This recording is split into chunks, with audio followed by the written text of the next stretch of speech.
Hello everyone. आज इस video में मैं डिस्कस करूंगा जो बुक है आपकी आईएससी बोर्ड की। जो ये बुक है इसमें एक चैप्टर दिया है, चैप्टर 19।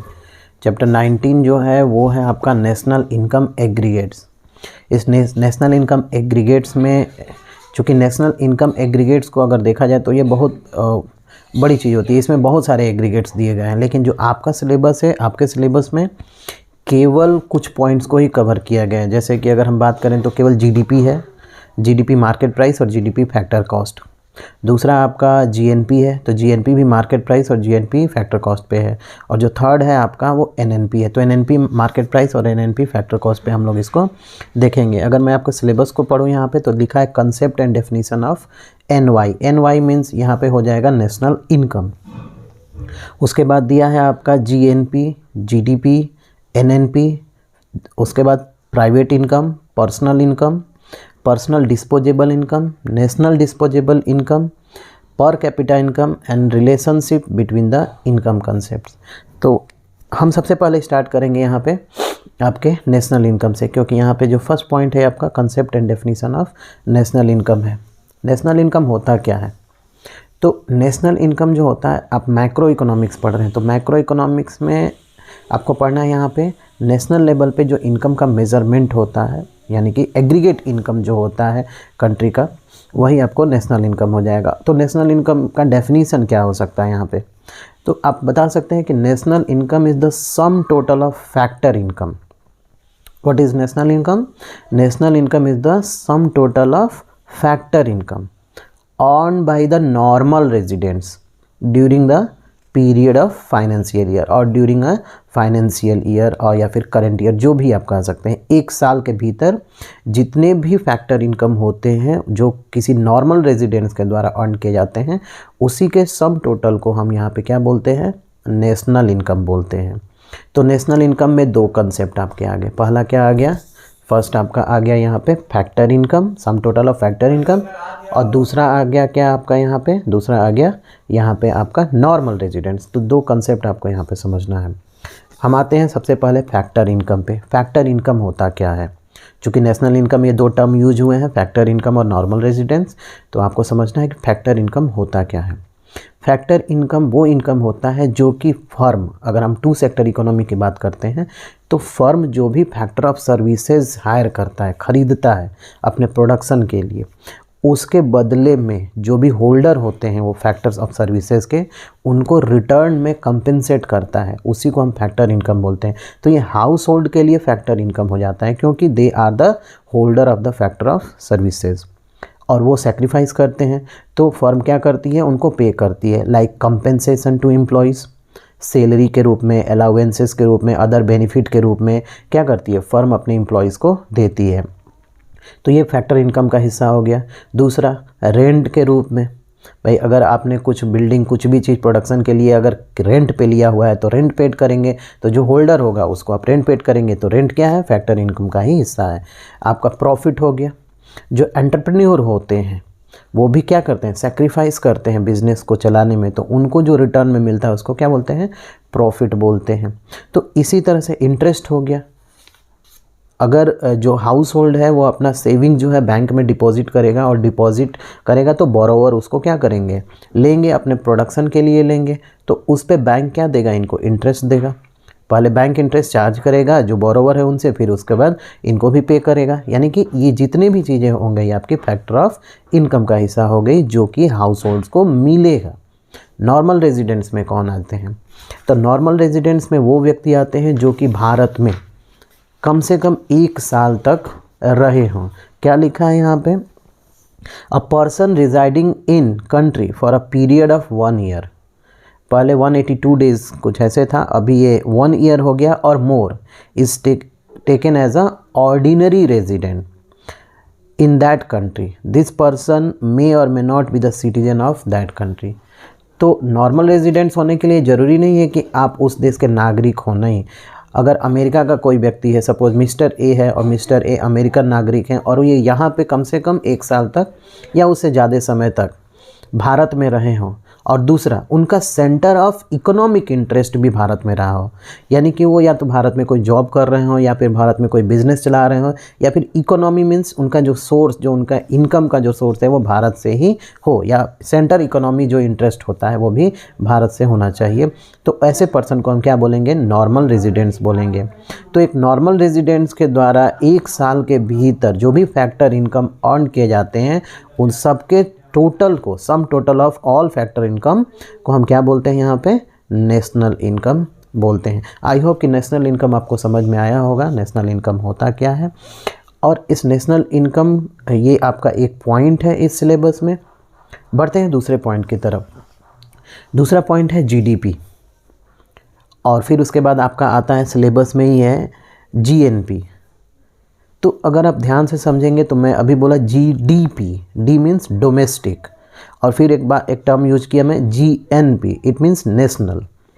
यहाँ जो मिड में जो आपका एन और डी आ रहा है वो दोनों दो अलग अलग टर्म है, और दोनों से आपका जो इनकम का मेजरमेंट होता है वो भी चेंज हो जाएगा, कंसेप्ट भी चेंज हो जाएगा। अगर हम जीडीपी बोल रहे हैं इट मीन्स हम बात कर रहे हैं डोमेस्टिक प्रोडक्ट के बारे में, और अगर हम जीएनपी बोल रहे हैं तो हम बात कर रहे हैं नेशनल प्रोडक्ट के बारे में।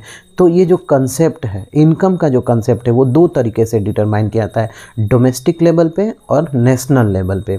तो सबसे पहले जीडीपी और जीएनपी पे आने से पहले आपको समझ में आना चाहिए कि डोमेस्टिक इनकम क्या होता है और नेशनल इनकम क्या होता है। डोमेस्टिक इनकम वो इनकम होता है जो कि एक नॉर्मल रेजिडेंट्स के द्वारा भारत की सीमा के भीतर, अगर हम भारत की बात कर रहे हैं तो with in the boundary of the country, whatever they are producing, whatever they are providing services there, तो उसको भी सम टोटल ऑफ जो होता है इसका इनकम को, उसको बोलते हैं जीडीपी। इट मीन्स कि वो डोमेस्टिक टेरिटरी के भीतर ही हुआ हो, या फिर कोई फॉरेनर भी है, अगर उसका सेंट्रल इकोनॉमिक इंटरेस्ट जो है वो भारत के बाउंड्री के भीतर है तो वो डोमेस्टिक प्रोडक्ट का हिस्सा माना जाएगा। यानी कि यहाँ पे डोमेस्टिक प्रोडक्ट में आप net factor income from abroad को कंसीडर नहीं करेंगे। हाँ, डोमेस्टिक से आपको नेशनल में कन्वर्ट करना है इसको, यानी कि जीडीपी से जीएनपी पे जाना है तो आपको ऐड करना पड़ेगा क्या, net factor income from abroad. यानी कि अगर भारत का कोई नागरिक है, अगर वह विदेश में जॉब करता है और विदेश का कोई नागरिक यहाँ पे जॉब करता है, तो यहाँ पे क्या है, इंटर कंट्री ट्रांसफ़र हो रहा है ना, तो इस ऐसे ट्रांसफ़र को हम क्या बोलेंगे, net factor income from abroad. अगर आपका व्यक्ति ज़्यादा अर्न कर रहा है विदेश से और विदेश का व्यक्ति कम अर्न कर रहा है, यानी कि पॉजिटिव फैक्टर इनकम हो गया, यहाँ पे net factor income from abroad positive है। लेकिन अगर आउटफ्लो ज़्यादा हो रहा है और इनफ्लो कम हो रहा है तो ये निगेटिव है। तो अगर निगेटिव आएगा तो उसको लेस करेंगे, और पॉजिटिव आएगा तो क्या करेंगे, ऐड करेंगे। तो जब जीडीपी में आप net factor income from abroad को ऐड करते हैं तो आप कहाँ पहुँच जाते हैं, जीएनपी पे पहुँच जाते हैं। तो ये कंसेप्ट रहा जीडीपी और जीएनपी का। अब हम बात करते हैं, आई होप कि डोमेस्टिक और नेशनल में आपको समझ में आया होगा। अब हम सीधे चलते हैं यहाँ पे जीडीपी पे। तो जीडीपी का कैलकुलेशन जो होता है वो दो तरीके से होता है, एक होता है मार्केट प्राइस पे और दूसरा होता है फैक्टर कॉस्ट पे।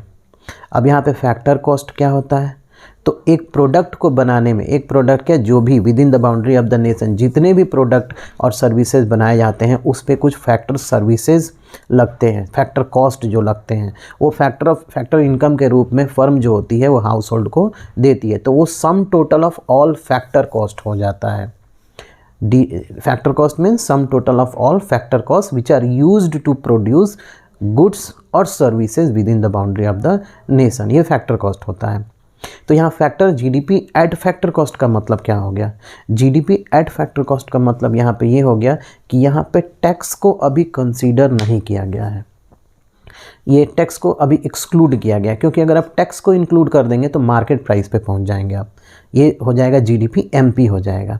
और ग्रॉस वैल्यू है ये GDP factor cost means what, gross money value. हम इसको डिफाइन कैसे करेंगे, जीडीपी एट फैक्टर कॉस्ट को डिफाइन कैसे करेंगे, या फिर जीडीपी को डिफाइन कैसे करेंगे, GDP is the eight factor cost is the gross money value of all goods and services produced within the boundary of the nation in a year 1 साल के भीतर जितने भी गुड्स और सर्विसेज प्रोड्यूस्ड किए गए हैं उन सब की मनी वैल्यू, मार्केट वैल्यू नहीं, क्योंकि मार्केट वैल्यू में तो टैक्स इंक्लूड रहेगा, gross money value, it means gross है, इसका मतलब कि डेप्रिसिएशन को भी इसमें से अभी एक्सक्लूड नहीं किया गया है, डेप्रिसिएशन अभी इसमें शामिल है ग्रॉस में। हाँ, आपको ग्रॉस से नेट पे पहुंचना है तो डेप्रिसिएशन को क्या करना पड़ेगा, सब्सट्रैक्ट करना पड़ेगा, उसको एक्सक्लूड करना पड़ेगा। तो यहाँ पे जीडीपी कंसेप्ट में क्या आ गया, जीडीपी में depreciation is included here and tax is excluded from here, it means tax को अभी कंसीडर नहीं किया गया है। तो इसको बोलते हैं जीडीपी एट फैक्टर कॉस्ट। हाँ, अगर आप अब इसको जीडीपी एट मार्केट प्राइस पे पहुंचना है तो इसका एक फॉर्मूला भी हो जाएगा, GDP at market price, GDP MP is equal to GDP factor cost, और फैक्टर कॉस्ट से मार्केट प्राइस पे पहुंचने के लिए क्या करना पड़ेगा, नेट इनडायरेक्ट टैक्स को ऐड करना पड़ेगा, इट मीन्स NIT प्लस क्या करेंगे, NIT करेंगे। अब यहाँ पे NIT में क्या करेंगे, NIT का मतलब यहाँ पे नेट इनडायरेक्ट टैक्स से है। नेट इनडायरेक्ट टैक्स में आपका क्या आ जाएगा, सब्सिडीज़ गवर्नमेंट प्रोवाइड करती है बिजनेसमैन को सब्सिडी प्रोवाइड कराई जाती है ताकि वह जो प्राइस है, जो कमोडिटी की प्राइस है वो मार्केट में मेंटेन रहे और ज़्यादा कॉस्ट बिजनेसमैन चार्ज ना करें। तो ये बेनिफिट बिजनेसमैन को प्रोवाइड कराया जाता है, इसलिए गवर्नमेंट जब भी टैक्स चार्ज करती है, इनडायरेक्ट टैक्स जब भी चार्ज करती है तो उसमें से सब्सिडी को लेस कर दिया जाता है। It means indirect tax minus subsidy is equal to net indirect tax हो जाता है यहाँ पे। तो जब ये नेट इनडायरेक्ट टैक्स को आप यहाँ पे इंक्लूड कर देते हैं जीडीपी एट फैक्टर कॉस्ट में तो उसको बोलते हैं हम जीडीपी एट मार्केट प्राइस। तो आई होप कि ये दो कंसेप्ट आपको समझ में आया होगा, जीडीपी एट मार्केट प्राइस क्या होता है और जीडीपी एट फैक्टर कॉस्ट क्या होता है। डेफिनीशन एक बार और बता दे रहे हैं, जीडीपी एट फैक्टर कॉस्ट की अगर डेफिनीशन की बात करें तो it is the gross money value. Always remember, keep in your mind one thing, gross money value. अगर हम फैक्टर कॉस्ट की बात करेंगे ना तो ग्रॉस मनी वैल्यू, और अगर हम मार्केट प्राइस की बात करेंगे तो gross market value term use करेंगे। So GDP at factor cost means gross money value of all goods and services produced within the boundary of the nation within or in a year there.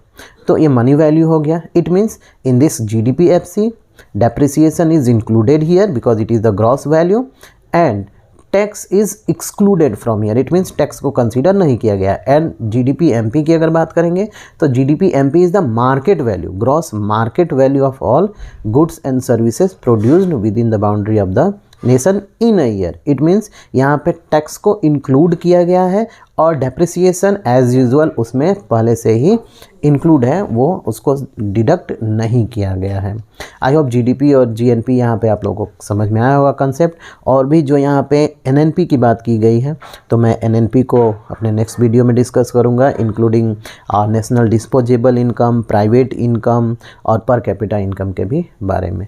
तब तक आप इस video को ध्यान से समझिए और ध्यान से सुनिए। चैनल पे आप नए हैं तो चैनल को सब्सक्राइब कर लीजिए।